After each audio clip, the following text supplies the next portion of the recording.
Hi, this is Morris. I hope you enjoyed watching the birds at my reflection ponds in the back garden. If you're interested in seeing how this video was shot and edited, I have made a short tutorial on how it was achieved using the green screen method of filming and editing. Although it's called the green screen method, it doesn't really matter what colour you use, as long as it contrasts with the foreground. The foreground clips of the birds were filmed in my garden with a Canon FX300 at my small reflection ponds, using a contrasting blue screen background instead of the usual green, as some of the scenes already contain a lot of green. I use Premiere Pro CC 2018 for all of my video editing. And here we have the standard layout, with the project panel in the bottom left hand corner, highlighted by the blue line. I've already uploaded to the project panel some of the clips I want to use in this tutorial. By double-clicking on the first clip that I want to use, it opens up in the source monitor in the top left-hand corner. The panel is now active and highlighted with a blue line. You can now scrub through the clip to view its contents and clip its length at the start and finish by clicking on the in and out bracket icons at the bottom of the panel.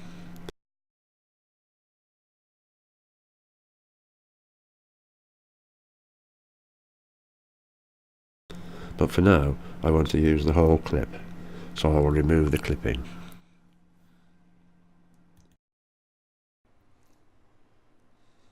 You can now click on the clip and drag it down to the timeline. As you can see, it's brought the audio with it. As we don't need the audio at this stage, I will clear the whole clip. If I go back and select the film icon just underneath the clip, it will then select the video only, and I can then drag and drop the clip only down onto the timeline. In the project panel, I now select and double click on the foreground clip that I want to use next. In this case, it's the one of the blackbird. As before, I select the video only and drag it down onto the timeline and place it next to the robin clip on the same video 2 track. As you can see, I've placed the 2 foreground clips on the video 2 track. I then select the video that I want to use as a background and drag and drop it onto the timeline on video track 1 underneath the other clips. At this point the background doesn't show at all, so what I need to do is to apply the Ultra Key effect to the foreground clip to remove the blue and let the background clips show through. To find this, you need to go to the project panel and look for effects at the top of the panel. If you can't see it, click on the double arrows in the top right hand corner, and from the drop down menu click on Effects. A short list of effects now appears, but to find the one we're interested in, Ultra Keying, type the word key in the search panel and a new list appears under Video Effects, including Keying. And from this list, select Ultra Key and drag and drop it onto the first foreground clip of the robin. But so far nothing appears to have happened. Double click on the first foreground clip to make sure it's active in the source monitor. Then click on Effects Controls and a selection of commonly used effects appears, and you'll see that the Ultra Keying effect has been added at the bottom of the list. You can then select the eyedropper and place it over the blue background colour on the clip in the program monitor. And when you left click, the blue disappears, making this area of the clip transparent and allows the background clip to show through. When I click on this small eye-shaped icon on the video 1 track, it hides the background clip, and you can clearly see how all of the blue has been removed from the foreground in the top part of the clip. Where black is showing in the top part of the clip, there's actually nothing there, and this part is now completely transparent. Just as a matter of interest, if we go back to the original foreground clip, you can see that the blue reflections in the pool are slightly darker than the blue background screen that I selected as my keying colour.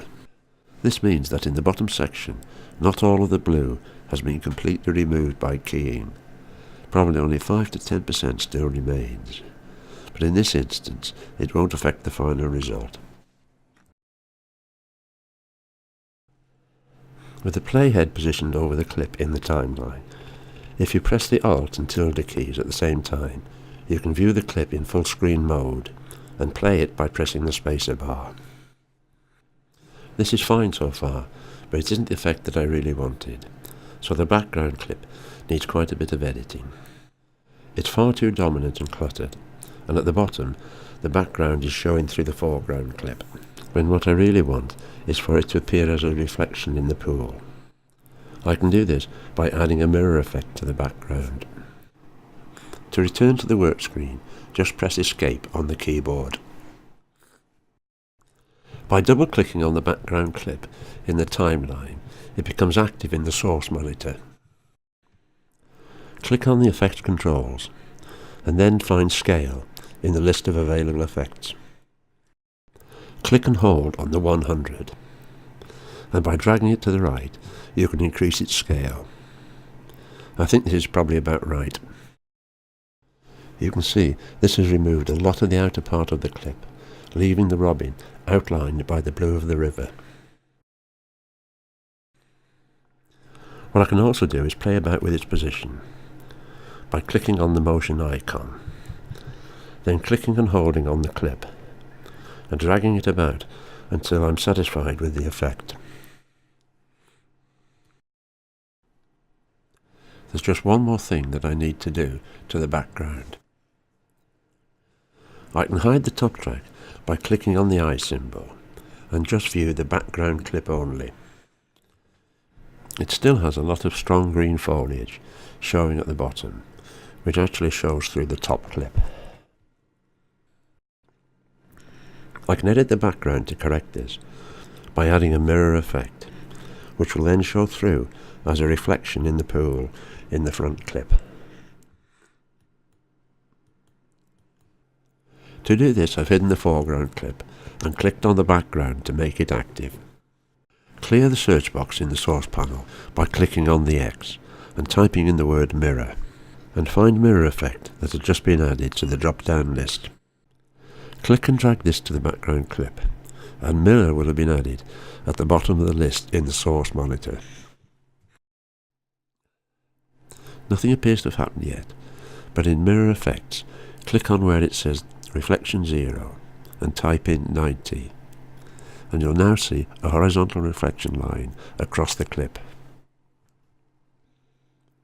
Immediately that looks much better, but I still want to adjust the position of the mirror. You can now see where the mirror effect has taken place, and it's much too high in the foreground clip and needs to come down below the pool water level. To do this, I can edit the background by clicking on it and still leave the foreground showing in the timeline.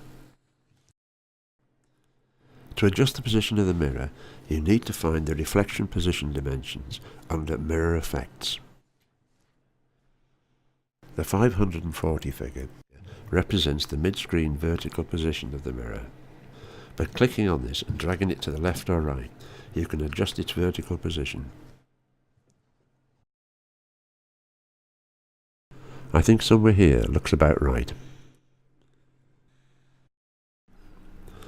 I can check how it looks now by playing the clip in the program monitor. I'm pretty happy that the robin looks much better now against the uncluttered background. I now need to clear the blue background from the blackbird clip. Premiere Pro has a clever trick that makes this very easy to do. All I have to do is right-click on the robin clip and select Copy from the drop-down menu. If I now go to the blackbird clip and right-click on it and select Paste Attributes, then click OK, it pastes all the effects that have been added to the first clip. And that's it. The clip is now transparent.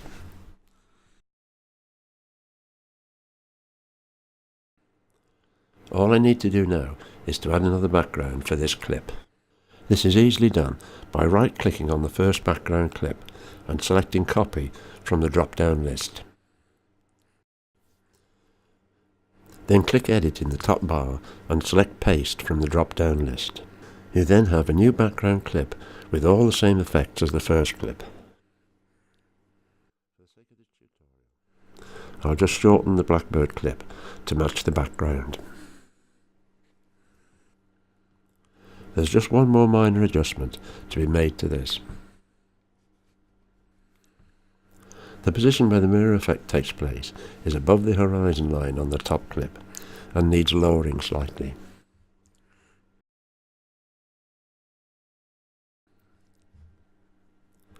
As before, make sure the background clip is active in the source monitor. Find the mirror position and click and drag it to the right to lower the mirror position slightly.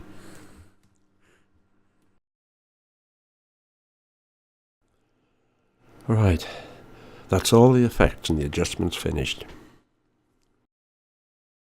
Now to watch an enlarged view of the clips, make sure the program monitor in the top right hand corner is active. The blue line around it should be showing. If not, just click anywhere in the panel and then just press the tilde key on the keyboard. And as you can see, the playback is really choppy. Premiere Pro is dropping some of the clips. Because of all the added effects, there is more processing to be done to each clip than it can handle in playback.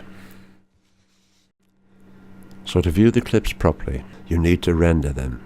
In other words, to merge and process the clips and save as one finished clip. This doesn't affect the clips in the timeline, but the rendered clips will be used to give smooth playback.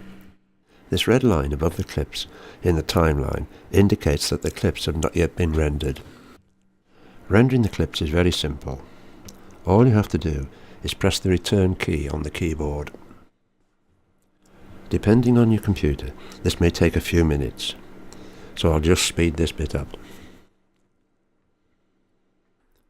The green line now indicates that the clips have been rendered. You can add an audio track if you want, and export the video to My Videos or the desktop if you prefer. The finished video will then be ready to play in your favourite media player.